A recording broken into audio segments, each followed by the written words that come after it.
क्या है आध्यात्म? दर्शन, चिंतन धारा, विद्या या संस्कृति की परंपरागत विरासत। आध्यात्म दर्शन यानी जीवन का शाश्वत सत्य। मानव जीवन से जुड़े शाश्वत सत्यों को जानिए और समझिए उपासक डॉक्टर सोहन राज तातेड़ से हमारे खास कार्यक्रम आत्मविज्ञान में। आत्मविज्ञान यानी सही दृष्टि, सही सोच।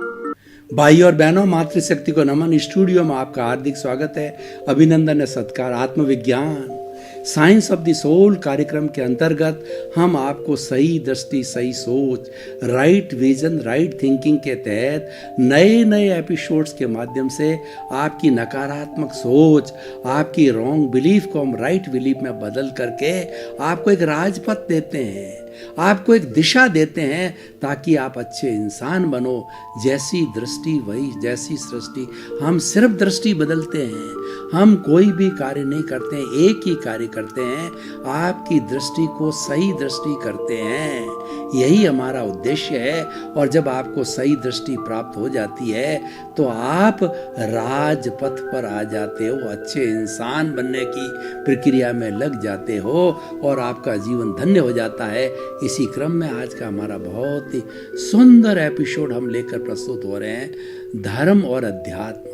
भाई और बहनों, अति सुंदर विषय है। देखिए, धर्म और अध्यात्म की हम पहले परिभाषा करेंगे। जब विषय के शब्दों की परिभाषा होती है तो फिर उसके अंदर एंट्री ली जाती है कि ये विषय क्यों है, कैसे है और किस तरीके से है। उसका सांगोपांग अध्ययन होता है।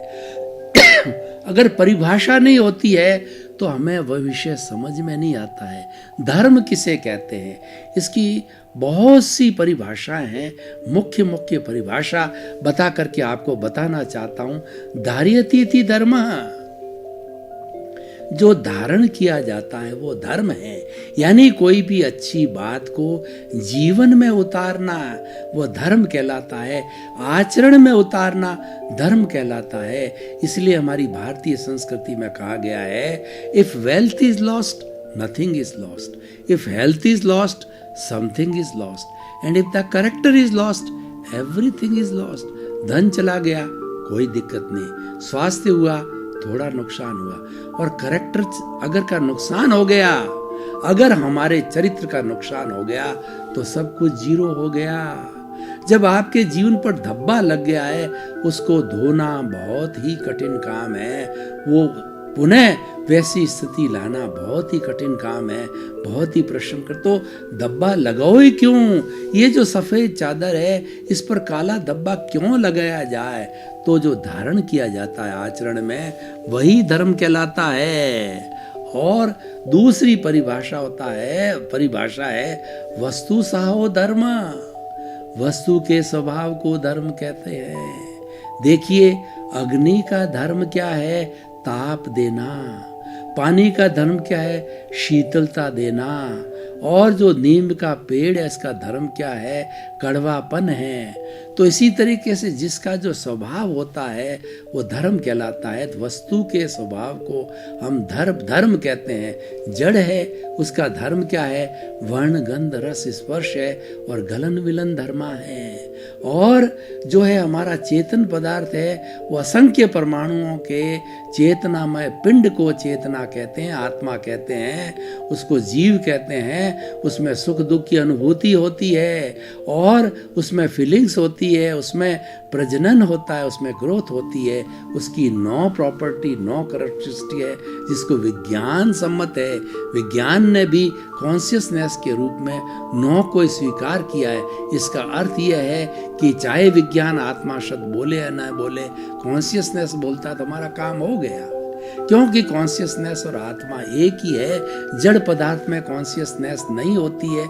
कॉन्शियसनेस केवल चेतन ही जीवित प्राणी में होती, लिविंग बींग्स में होती है।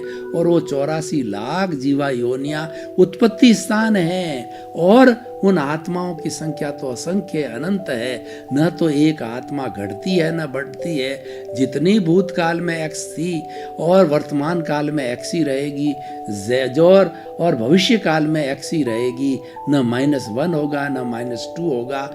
वो परिवर्तन होती रहती, इसीलिए कहा गया है कि ये संसार हर क्षण परिवर्तनशील है। वो आत्मा नरक गति से, तिर्यंज गति से, मनुष्य गति से, देव गति से घूमती घूमती मोक्ष गति भी जा सकती है। सबकी किसी भी काल में आप गणना करोगे वह ऐसी रहेगी। अरे इतना ही नहीं है, जो हमारा परमाणु है, जड़ जिसकी हम बात करते हैं, उसकी सबसे छोटी इकाई जो परमाणु कहते हैं, जो आज के विज्ञान तोड़ रहे हैं, वो अणु हैं। वो कई परमाणुओं का पिंड बन के अणु होता है, विशुद्ध होता है, वो परमाणु होता है। भगवान महावीर ने कहा कि परमाणु वह कहलाता जो आंखों से दिखाई न दे, केवल अवधि ज्ञानी देख सकते हैं, वैज्ञानिक लोग नहीं देख सकते। विज्ञान के किसी भी जो है पैरामीटर में, किसी भी यंत्र में पुद्गल होते हुए भी नहीं आते, वो अति सूक्ष्म है। वो केवल ज्ञानी और वो जो अवधि ज्ञानी और मन प्रयोग ज्ञानी ही देख सकते हैं। ये मनुष्य का जो मति और शुद्ध ज्ञानी नहीं देख सकते, वो परमाणु है। कहने का अर्थ है पुद्गल का न एक परमाणु भी इस सृष्टि में न घटता है न बढ़ता है। जो भूतकाल में था वही भी अगर मान लो, उसको भी ए मानो, तो आज भी संख्या ए है। खाली रूपांतरण होता है, ठोस द्रव में बदलता है, द्रव गैस में बदलती है, गैस वाइब्रेशन से बदलती है, और ये संपूर्ण जगत वाइब्रेशंस का जगत है। और भविष्य काल में भी ऐसा ही रहेगा। इसीलिए हमारे कॉस्मॉस, इस सृष्टि, इस कुदरत की चराचर जगत की E=mc², वैज्ञानिक आइंस्टीन ने जो है फार्मूला दिया। ई का मतलब एनर्जी, इस सृष्टि की एनर्जी तीनों भूत, भविष्य, वर्तमान काल में न घटती है न बढ़ती है, वह कांस्टेंट रहती है। E=mc², m का मतलब मात्रा परमाणु की, और c इसका कांस्टेंस है, वो हर वक्त जो है स्थायी एक सी रहती है। जैसे कि आत्मा की संख्या एक सी रहती है, तो यह भी एक सा रहता है। रूपांतरण वहाँ भी होता है आत्मा में, नरगति, तिरंज गति इत्यादि। और इसमें भी जो है वह वर्ण, गंध, रस में रूपांतरण, ठोस, द्रव, गैस और वाइब्रेशंस में होता है। संपूर्ण जगत ये वाइब्रेशन का बना हुआ है। और इस वाइब्रेशन के जगत के अंदर जिन्होंने जो है वेव लेंथ को पढ़ा है, जिन्होंने वेव्स को पढ़ाता है, वेव लेंथ, फ्रीक्वेंसी और जो है कॉस थीटा, साइन थीटा, वो समझते हैं एक परिंदा भी इस सृष्टि में पर मारता है तो पूरी सृष्टि, चराचर जगत प्रभावित होता है। वो इतना सूक्ष्म होता है कि दिखाई नहीं देता है। कहने का अर्थ ये, हम सभी प्राणियों का जो इस सृष्टि में जड़ और जो चेतन है, सभी जो है, जड़ तो प्राणी नहीं है, चेतन प्राणी है, जड़ पदार्थ है, वो सभी हम इस पृथ्वी से प्रभावित होते हैं। हम कॉस्मोस से प्रभावित होते हैं, क्योंकि हमारा जो जीवन रिलेटिव है। कोई बात निरपेक्ष कहता है मुझे क्या लेना देना है व्यक्ति से, क्या लेना देना सृष्टि से, क्या लेना देना जो है वो मुझे नेचर से, वो गलत है, वो मिथ्या है, वो निरर्थक है। वो एक क्षण भी नेचर के बिना जिंदा नहीं रह सकता। अगर पेड़ पौधे हमको ऑक्सीजन न दें तो हम एक क्षण भी जिंदे नहीं रह सकते। सारा जीवन रिलेटिव है। तो मैं कुछ गहरा चला गया था। मैं बात कर रहा था धर्म की। तीसरी धर्म की परिभाषा है आत्मशुद्धि साधनम धर्म। धर्म वह होता है जो आत्मा की शुद्धि करता है। हमारी आत्मा के ऊपर ये अज्ञान रूपी वेल्डिंग है, जो राग द्वेष है, क्रोध है, मान है, माया है, लोभ है, कषाय है, कर्म शरीर है, कॉजल बॉडी, कुछ भी कहिए, सभी एक ही है। शब्द अलग अलग है, सबका भाव एक ही, अज्ञान। जिसको आत्मा को मानने वाला सभी मानता है कि अज्ञान के कारण आत्मा अटकी हुई है। और जब आत्मा को स्वयं का ज्ञान हो जाता है तो इस आत्मा इस शरीर को छोड़ करके सिद्ध, बुद्ध और मुक्त हो जाती है। और इस शरीर परमाणु बेचारा परमाणुओं के साथ में जाकर के पुद्गल के साथ में, पुद्गल के अंदर विलीन हो जाए। दोनों सच्चाई है, जड़ और चेतन से पूरा विश्व बना है और दोनों सच्चाई है, दोनों इटरनल्स है, लेकिन दोनों के गुण अलग अलग है। जड़ कभी भी चेतन नहीं होता, चेतन कभी जड़ नहीं हो सकता है। मिश्रण हो सकता है, जैसा कि मेरा ये शरीर है, ये मेरा शरीर है, ये जड़ है, लेकिन भीतर प्रभु विराजमान है, भीतर विशुद्ध आत्मा विराजमान है। और जो कि शरीर के कारण जो बद्ध आत्मा हो गई है, बॉन्डेड आत्मा हो गई, लेकिन उसकी मूल प्रकृति है वो विशुद्ध है। इसी कारण से ये मिश्र चेतन बन गया शरीर। शरीर बोल रहा है, शरीर खा रहा है, शरीर प्रवृत्ति कर रहा है, इंद्रियां हिल रही है। ये सारा काम आत्मा की साक्षी से, आत्मा की प्रेजेंस से होता है। आत्मा चली जाती है, जब ये जड़ हो जाता है इसको जला दिया जाता है। तो आत्मा की शुद्धि करने वाले साधन को धर्म कहते हैं। इस बात को भी हम ध्यान में रखेंगे। तीनों परिभाषाओं को, और भी असंख्य परिभाषा है, लेकिन हमें अब धर्म के साथ साथ में अध्यात्म को भी जाना, अध्यात्म को भी पहचानना है। देखिए, धर्म की हमने परिभाषा की, अब अध्यात्म क्या है? अध्यात्म का अर्थ होता है भीतर का जगत। वो भीतर के जगत की पहचान करना, अपने प्रभु से बात करना, वार्तालाप करना, प्रभु को पहचानना, प्रभु का आशीर्वाद लेना, इंट्रोस्पेक्शन करना, सेल्फ रियलाइजेशन करना, स्वनिरीक्षण करना, परीक्षण करना, ये सारा अध्यात्म। अध्यात्म भीतर का जगत है। देखिए, बाहर के जगत में हमको दिखाई देती है 5 इंद्रियां हैं, ये शरीर है। भीतर के जगत में जाते हैं, वो अध्यात्म के जगत के अंदर क्या क्या अवयव है, क्या क्या फैक्टर्स है, क्या क्या घटक है। मन है, मन भीतर रहता है, बुद्धि भीतर रहती है, चित्त भीतर रहता है, अहंकार भीतर रहता है, और हमारी विशुद्ध आत्मा परमात्मा है जो सबको शक्ति देता है, और उससे ही सब संचालित होते हैं। आत्मा है तो हम हैं, नहीं तो हम जड़ हैं, हमको जला दिया जाता, हम जीरो हो जाते हैं। मैं एक आपको उदाहरण देना चाहता हूँ। आत्मा को 1 मानिए। अब देखिए, उस आत्मा के जो है ना, आगे के साइड में 0 0 0 0 लगाते जाइए। 0 0 क्या है? धन है, दौलत है, पद है, प्रतिष्ठा है, मकान है, सुख है, चैन है, बैंक है, बैलेंस है, जितने भी भौतिक सुविधाएं सब 0 0 0 0 अलग नाम से है। तो एक के आगे रखने से उसकी कोई वैल्यू नहीं रही। अब उन सभी जीरो को मैं पीछे रखता हूँ, एक के पीछे। तो पहला 0 धन रखा तो 10 हो गया, उसके बाद के अंदर मैंने बैंक बैलेंस रखा, दूसरा 0 100 हो गया। इस तरह से इससे 100 के बाद में 1000, 10,000, लाख, 10 लाख, करोड़, 10 करोड़, शंख, 10 शंख, ये वैल्यू बढ़ती जाती। अब मैं क्या करता हूँ कि एक को काट देता हूँ, तो इतने 0 पीछे लगे। वो तो आगे वाले तो पहले शून्य हो गए, अब ये पीछे लगे वाले सारे शून्य हो जाते हैं। शून्य का अर्थ 0। इसका अर्थ क्या हुआ? इसका अर्थ हुआ जे एगे जाने ते सब्बे जाने, जे सब्बे जाने ते एगे जाने। एक ही शाश्वत सत्य है, वह है आत्मा। आत्मा आत्मा, इसको जानोगे तो संपूर्ण विश्व को जान लिया, और संपूर्ण विश्व का छोटी इकाई पुद्गल को जानोगे तो आत्म तत्व को जान लिया। जड़ का आपने अगर परमाणु को जाना तो चेतन को भी जान जाओगे, चेतन को जानोगे तो जड़ को ही जान जाओगे। दोनों का जानना मतलब संपूर्ण ब्रह्मांड को जान लिया। ब्रह्मांड की सर्वशक्तिशाली तत्व है वह है आत्मा। तो मैं अध्यात्म की बात कर रहा था। सुप्रीम पावर है, वह भीतर है, वह अध्यात्म कहलाता है। भीतर गोते लगाना वो अध्यात्म कहलाता है। बाहर का जो जीवन है वो व्यवहार जगत है। वो व्यवहार जगत तो भीतर की परिणति है। आपने देखा होगा कि भीतर के गुण अलग होते हैं, भीतर के नियम अलग होते हैं, बाहर के नियम अलग होते हैं। मैं आपको एक उदाहरण देना चाहता हूँ कि एक छोटा सा मेमोरी कार्ड जो मोबाइल के अंदर लगता है, उस छोटा सा कार्ड 100 GB तक का होता है, और 1000 GB तक के भी आने लग गए। उस 100 GB वाले को, जो मेमोरी कार्ड को जो हम मोबाइल में भीतर लगाते हैं, तो एक पूरा कमरा भरा हुआ लाइब्रेरी है, उस 100 GB में समा ले जाती है। सूक्ष्म कितना पावरफुल है। तो हमारा भीतर का जगत सूक्ष्म जगत है, बाहर का जगत उसकी परिणति है, बाहर का जगत अभिव्यक्ति है, और भीतर वाला है वो बाहर को कंट्रोल करता है, भीतर से बाहर आता है, क्योंकि भीतर प्रभु विराजमान है, भीतर मालिक विराजमान है। और उसके साथ में देखिए कि हमारा अवचेतन मन है और हमारा अचेतन मन है। ये हमारे शरीर पर काम करने वाला चेतन मन है, वो कि कॉन्शियस माइंड कहलाता है। प्रभु के साथ काम करने वाले अवचेतन मन और अचेतन मन है। अवचेतन मन है बहुत बड़ी फैक्ट्री है, विश्व की सबसे बड़ी फैक्ट्री है, वह सब कॉन्शियस माइंड है।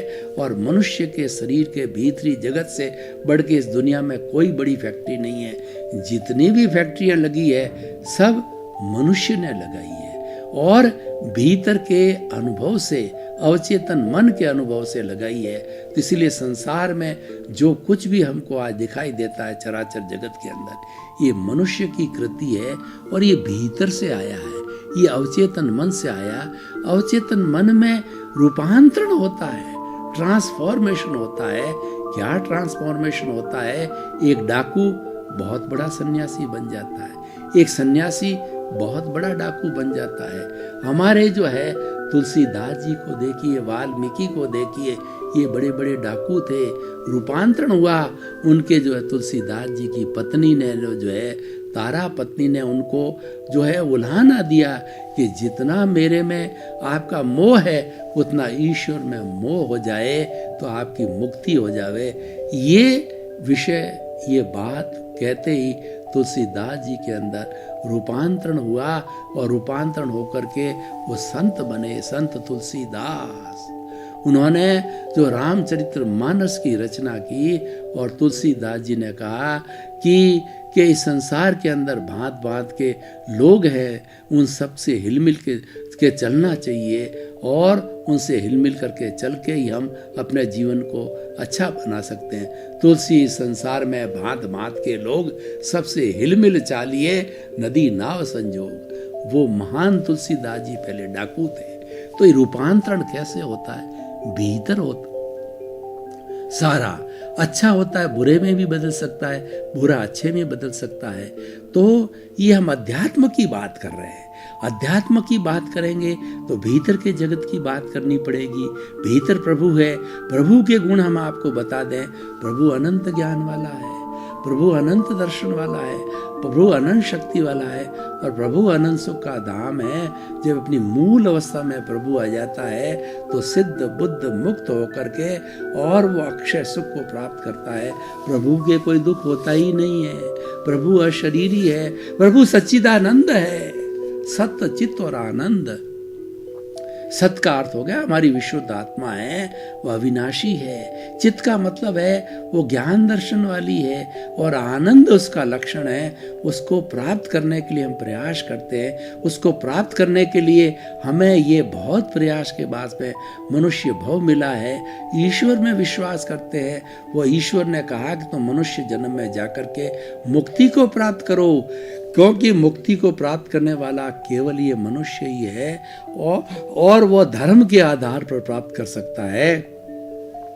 धर्म हमारे भीतर अभिव्यक्त होता है और बाहर आचरण के रूप में परिणति होती है, क्योंकि आत्मा की शुद्धि के साधन को आत्मशुद्धि साधनम धर्म कहा गया है कि वह आत्मा की शुद्धि करके और उसके ऊपर जितने जितने भी पर्दे पड़े हुए हैं, 8 कर्मों के पर्दे हैं, उनको धोएंगे कैसे? उसको धर्म रूपी साबुन के द्वारा धोया जाएगा, उसको जो है वहाँ से हटाया जाएगा। तो हम अध्यात्म की बात कर रहे हैं। भीतर जाइए, भीतर देखिए।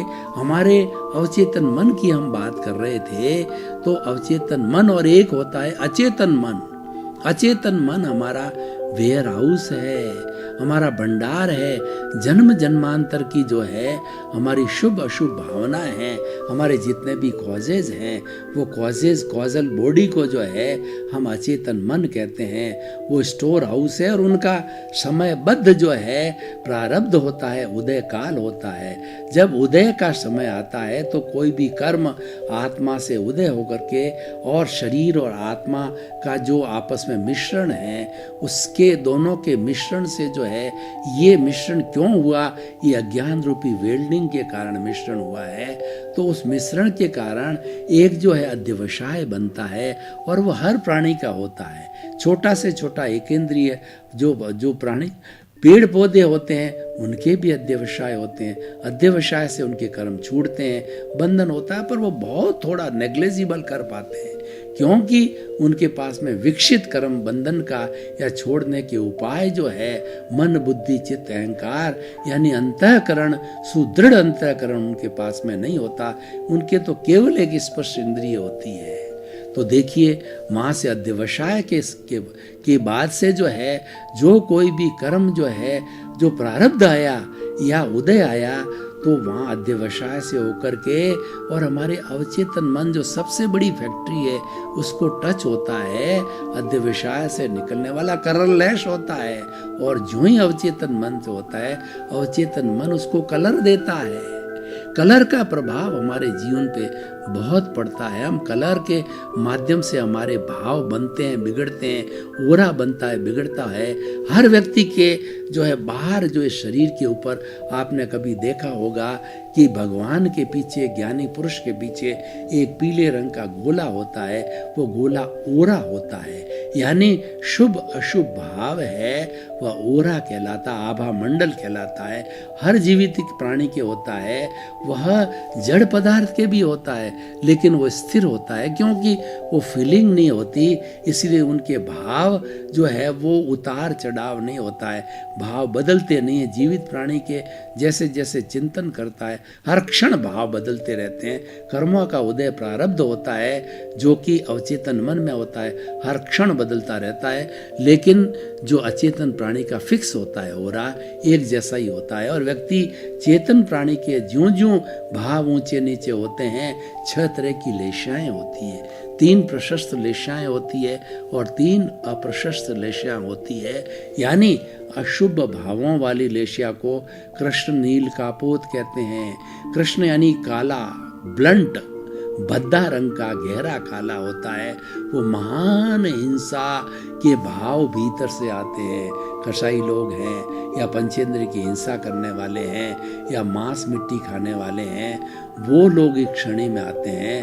और ये जो हमने बताया आपको जो है वो 6 तरह की लेशिया के अंदर कृष्ण नीले रंग की लेशिया होती है। वो झूठ, कपट और चोरी और जो है वो लोगों को धोखा धड़ी, ये नील रंग की लेशिया के भाव होते हैं, वो इससे कम होते हैं कृष्ण से। और कापोत लेशिया उससे कम अशुभ भाव होते हैं। डिग्री तीनों की अलग अलग होती है। और कबूतरी कलर के लोग होते हैं, वो सामान्य रूप की हिंसा के, क्रोध, मान, माया, लोग नेगेटिव थॉट के विचार रहते हैं, बहुत ज़्यादा तीव्र नहीं होते हैं लेकिन होते जरूर है।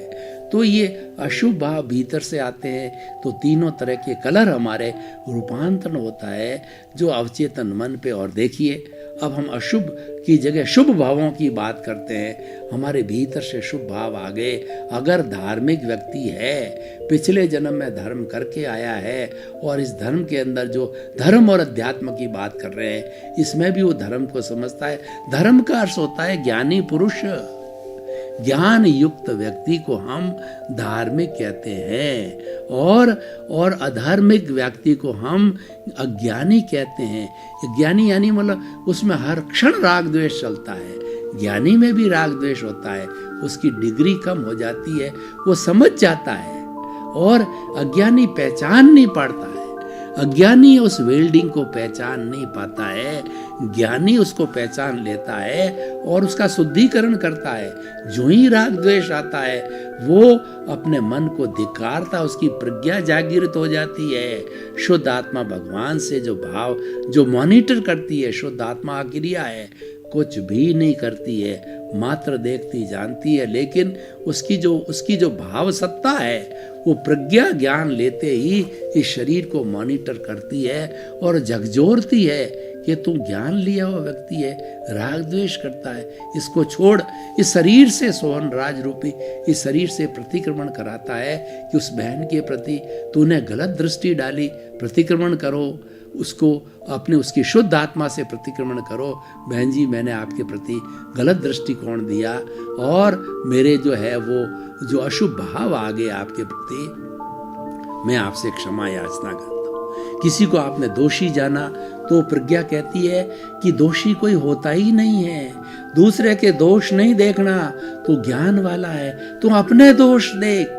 भीतर के दोषों को सामायिक आलोचना, प्रतिक्रमण, प्रत्याख्यान से शुद्ध कर, और किसी को दोष देख लिया है वो क्षमा याचना करो। तुम ये वो प्रज्ञा कहती है कि तुम्हारे भीतर जो कोई भी अशुभ भाव या किसी को दोषित देखते हैं वो उसका दोष नहीं है, वो दोष तेरा है। तो दोष भीतर पड़े हैं और दोष क्यों बढ़ा रहे हो? तो कहते राग द्वेष को नीचे बिठाओ। ये बीमारी है, ये अज्ञान है, ये वेल्डिंग है, ये तुम्हें मोक्ष में जाने नहीं देती। ये कषाय है, ये रंगा हुआ है, और यही मोह है, यही दुख का कारण है, और सब बुराइयों की जड़ यही है। देखिए, मोह एक वट वृक्ष है, वो राग द्वेष है। ये सब परिभाषाएं हैं, कंफ्यूज नहीं होना है। मोह जो है एक छोटा सा बीज होता है, उसको बोया जाता है जो बरगद के पेड़ को, तो बरगद का पेड़ वट वृक्ष बनता है, शाखाएं फैलाता है। ये सारी हमारी जितनी भी बुराइयां हैं ये सब मोह का संसार है, और जितनी भी अच्छाइयां हैं ये हमारा समता का संसार है।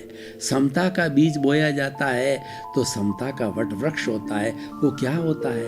ईमानदारी, दूसरे के दोष नहीं देखना, दूसरों की भलाई करना, परोपकार करना, माता बहन के प्रति अच्छी दृष्टि रखना, किसी को दुख नहीं देना और किसी की मदद करना, मन वचन काया से जितना बन सके सेवा करना। यानी जितनी भी अच्छाई है वो समता का संसार है, जितनी भी बुराई है वह समता का अर्थ ज्ञान, और वो बुराई का संसार है वह ज्ञान। दो ही चीजें दुनिया में, ज्ञान और अज्ञान। अज्ञान की वेल्डिंग को तोड़ दीजिए, राग द्वेष को हटा दीजिए, तो आपकी शुद्ध आत्मा सिद्ध बुद्ध मुक्त बनेगी। और जो इसको देने वाला ये जो शरीर भुगतान का है, ये समाप्त होके सारा भुगत करके जीरो हो करके, कॉजल बॉडी को जीरो करके, यह भी बेचारा जड़ है, वो पृथ्वी में, जल में, अग्नि में, वायु आकाश में जल करके और भस्म हो जाएगा और वापस नेचर में हो जाएगा। फिर ये विशुद्ध आत्मा न इस 84 के चक्र में न पड़ेगी और आएगी। ये प्योर अध्यात्म है। भाई और बहनों, धर्म दोनों तरफ काम करता है। धर्म भीतरी जगत से अध्यात्म की शक्ति लेते, अध्यात्म शक्ति परमात्मा की शक्ति है। भीतर जो विशुद्ध बैठा परमात्मा की आत्मा, शु परमात्मा क्या है? हमारे भीतर जो है परमात्मा है। जब ये वेल्डिंग काट देता है ज्ञान की, पूरी वेल्डिंग कट जाती है, उसका एक भी परमाणु नहीं रहता है, तब परमात्मा बन जाता है। यही ईश्वर है और कोई ईश्वर नहीं है। ये आत्मा का शुद्ध फॉर्म वही ईश्वर है। वो सिद्धालय में रहता है, वो सिद्ध बुद्ध मुक्त होता है, वो अनंत ज्ञान वाला, अनंत दर्शन वाला, अनंत शक्ति वाला, अनंत सुख का धाम, मन वचन काया से मुक्त ऐसा मैं शुद्ध आत्मा हूँ। वो अव्याबाद है, वो टंकोत्कीर्ण है, अवस्था मात्र कुदरत की रचना है, जिसका कोई बाप भी रचने वाला नहीं है। वह कुदरत की रचना और कुदरत का कानून अगर आप जान लेंगे तो आत्मा को शीघ्र प्राप्त कर सकते हैं। भाई और बहनों, आपका बहुत बहुत धन्यवाद। आप हमारा आत्मविज्ञान कार्यक्रम देखते रहिए। आत्मविज्ञान कार्यक्रम सही दृष्टि, सही सोच देता है, राइट विजन देता है, राइट थिंकिंग करता है और उसके अनुरूप आपके विचारों को अच्छा करता है, आपको अच्छी दृष्टि देता है। जैसी दृष्टि वैसी सृष्टि बनकर के आपको अच्छा इंसान बनाना आपका उद्देश्य है। सर्वे भवन्तु सुखिनः, सर्वे भवन्तु विरामया। इस जगत के सब जीवों को सुख मिले, शांति मिले, आनंद मिले, धर्म मिले, परोपकार मिले। आपके प्रति मंगल भावना शुभ। आत्मविज्ञान में आत्मविज्ञान यानी सही दृष्टि, सही सोच।